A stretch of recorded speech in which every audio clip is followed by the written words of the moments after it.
গোটা বিশ্বকে চমকে দিয়ে এবার ডোনাল্ড ট্রাম্প ঘোষণা করলেন আমেরিকা পরমাণু টেস্ট করবে। 1992 সালের পর 2025 33 বছর পর আমেরিকার পক্ষ থেকে ঘোষণা করা হলো যে তারা নিউক্লিয়ার টেস্টিং ইমিডিয়েট বেসিসে শুরু করবে।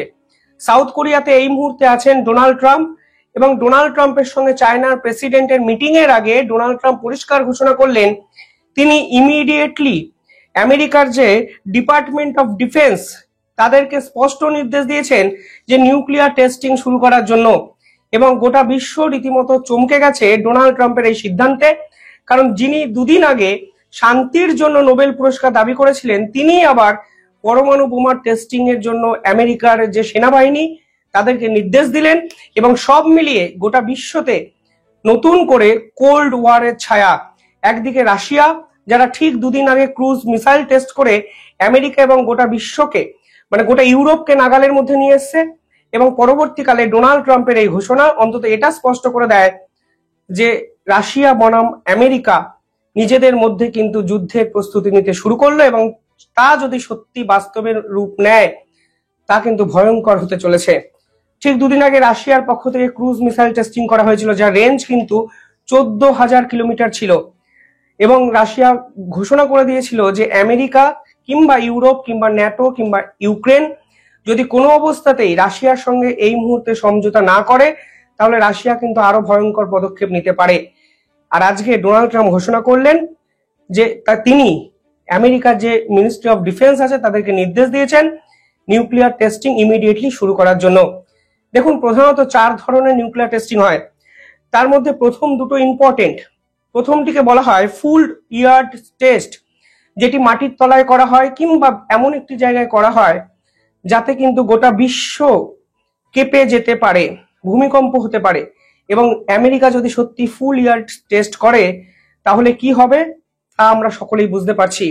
দ্বিতীয়ত যেটি হয় সাব ক্রিটিক্যাল টেস্ট। এই সাব ক্রিটিক্যাল টেস্টে কিন্তু science based programme oriented test হয় এবং প্লুটোনিয়ামের পরীক্ষা করা হয়, হাই প্রেসারে করা হয়, তারও কিন্তু একটা এফেক্ট আন্তর্জাতিক স্তরে পড়ে। তৃতীয় যে টেস্ট হয় তাকে বলা হয় নন এক্সপ্লোসিভ টেস্ট, যা রাশিয়া করেছে, শুধুমাত্র নিউক্লিয়ার রিঅ্যাক্টর গুলোকে টেস্ট করা, যেটা ক্রুজ মিসাইলের সামনে লাগিয়ে রাশিয়ার পক্ষ থেকে করা হয়েছে। এবং রাশিয়া কালকে একটি সাবমেরিনও টেস্ট করেছে যা কিন্তু নিউক্লিয়ার রিঅ্যাক্টর লাগানো ছিল। ফলে সব মিলিয়ে আমি যেটা বলতে চাইছি আপনাদের যে পরিস্থিতিটা কিন্তু ক্রমশ জটিল থেকে জটিলতর হচ্ছে। ডোনাল্ড ট্রাম্প সিজফায়ারে ব্যর্থ হয়েছেন এবং রাশিয়া তারপরে আমেরিকার উপরে চড়ে বসার চেষ্টা করেছে, আমেরিকা আবার নিউক্লিয়ার টেস্টিং এর নির্দেশ দিল। ফলে পুরো বিষয়টার সলিউশন এই মুহূর্তে আপাতত দেখা যাচ্ছে না। 4 নম্বর যেটি হয় সেটাকে বলা হয় ডেলিভারি সিস্টেম টেস্ট, অর্থাৎ শুধুমাত্র ডেলিভারি কিভাবে করা হবে তার সেই সিস্টেমটা টেস্ট করা হবে। কিন্তু আমেরিকা কোন টেস্টটি করবে সেটা কিন্তু এখনো স্পষ্ট নয়।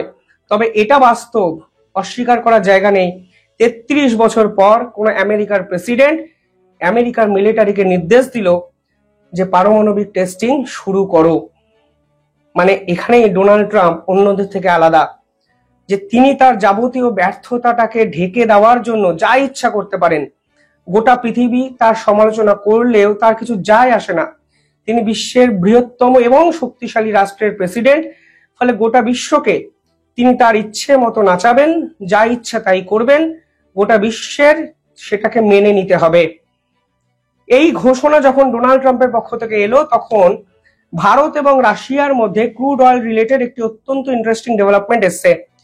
ডোনাল্ড ট্রাম্পের প্রশাসন ঠিক দুদিন আগে রাশিয়ার দুটো বড় কোম্পানিকে নিষিদ্ধ ঘোষণা করেছিল, এবং এই দুটো কোম্পানি কিন্তু ভারতের সঙ্গে ব্যবসা বাণিজ্য করে, তেল আদান প্রদান করে, এবং এই দুটো কোম্পানির উপর ভারতও কিন্তু ডিপেন্ড করেছিল, লুকঅয়েল এবং রসনেট। এই রসনেট নামক কোম্পানিটি রাশিয়ার কিন্তু সরকারি কোম্পানি। এই দুটো কোম্পানির উপর ডোনাল্ড ট্রাম্পের প্রশাসন ঠিক দুদিন আগে স্যাংশন লাগিয়ে দিয়েছিল, এবং তারা স্পষ্ট ঘোষণা করেছিল এই দুটো কোম্পানির সঙ্গে বিশ্বের যে কোম্পানিরা ব্যবসা বাণিজ্য করবে তাদের উপরও সেকেন্ডারি স্যাংশন লাগানো হবে। আর এরপর আমরা দেখলাম আজকে ভারত বাল্টিক সাগরে রাশিয়ার যে জাহাজ সেই জাহাজকে আটকে দিল, এবং রাশিয়ার থেকে আপাতত এই তেল ভারতে আসবে না, এই রকম একটি ঘোষণা কিন্তু করা হলো।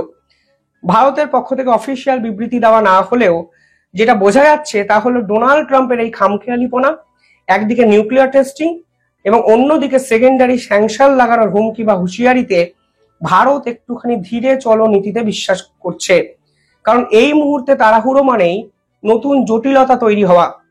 ডোনাল্ড ট্রাম্প সাউথ কোরিয়াতে গিয়ে কালকে বলেছেন যে নরেন্দ্র মোদীকে খুব ভালো দেখতে, তিনি বাবার মতো, নরেন্দ্র মোদী খুব ভালো মানুষ, কঠিন কিছুটা, এবং তিনি ভারতের সঙ্গে ট্রেড এগ্রিমেন্ট করতে চলেছেন।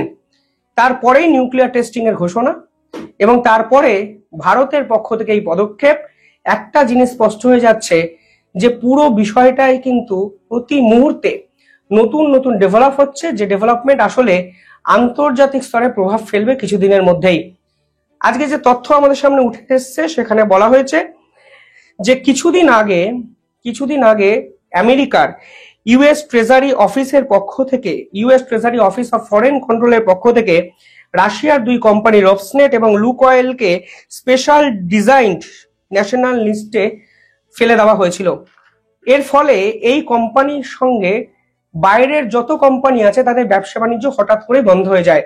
কারণটা কি? কারণ এই কোম্পানির সঙ্গে যারা ব্যবসা বাণিজ্য করবে তারা ইন্স্যুরেন্সের পরিষেবা পাবে না, তারা শিপমেন্টের পরিষেবা পাবে না, এমনকি তাদের ব্যাংক অ্যাকাউন্ট ফ্রিজ করে দেওয়া হবে আমেরিকার পক্ষ থেকে ঘোষণা করা হয়েছিল।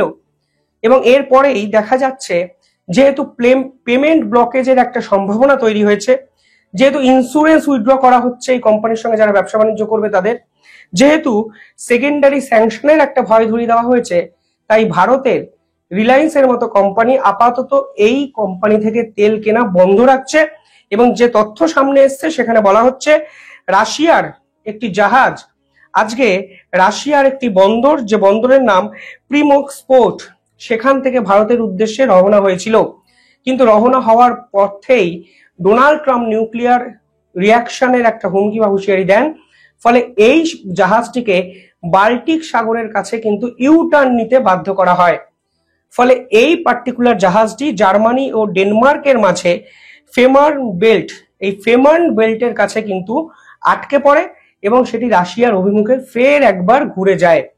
ফলে এই যে জাহাজ, যা কিনা প্রিমক্স পোর্ট থেকে গুজরাটে আসছিল, সম্ভবত রিলায়েন্সের তেল নিয়ে আসছিল, এবং যে জাহাজে প্রায় 7,30,000 ক্রুড অয়েল তেল ছিল, সেই 7 লক্ষ ক্রুড অয়েল, মানে এত পরিমাণ ক্রুড অয়েলের ভবিষ্যৎ কি হবে সেটাও কিন্তু একটা বড় প্রশ্ন।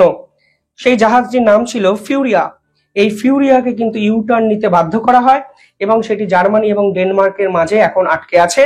কারণ ডোনাল্ড ট্রাম্প নিউক্লিয়ার রিয়াকশন করবেন, নিউক্লিয়ার টেস্ট করবেন, কিংবা যদি এই তেল ভারতে আসে তাহলে রিলায়েন্সের মতো কোম্পানির উপর সেকেন্ডারি স্যাংশন লাগানো হবে। ফলে সব মিলে পরিস্থিতিটা অত্যন্ত জটিল জায়গায় চলে গেল। আমি একটু আপডেট এলো বলে আপনাদের সামনে নিয়ে এলাম। আমার দৃঢ় বিশ্বাস আজকে আরো আপডেট আসবে। আমি আপডেটেড ভিডিও আপনাদের জন্য নিয়ে আসবো। দেখতে থাকুন দ্য ইন্ডিপেন্ডেন্ট বেঙ্গল। আর এই মুহূর্তে ভারতের কি করা উচিত, এই প্রশ্ন কিন্তু আন্তর্জাতিক স্তরে উঠতে শুরু করেছে। ভারত যদি রাশিয়ার এই দুই কোম্পানি রবসনেট এবং লুকঅয়েল থেকে তেল আনে, তাহলে ভারতকে কিন্তু হেভিলি স্যাংশনের মুখে পড়তে হবে। ভারত কি এটা এফোর্ড করতে পারবে, এই প্রশ্ন কিন্তু থেকে গেল। পাশাপাশি রাশিয়াকে পাল্টা দিয়ে ডোনাল্ড ট্রাম্প যেভাবে পারমাণবিক টেস্টিং শুরু করলেন, তার পাল্টা রেমেডি রাশিয়ার কাছে কি? যুদ্ধের দিকে যাবে কি দুই শক্তিধর দেশ? প্রশ্ন কিন্তু উঠতে শুরু করলো আন্তর্জাতিক স্তরে। কমেন্টে জানাবেন আপনারা কিভাবে দেখছেন পুরো বিষয়টি। ধন্যবাদ।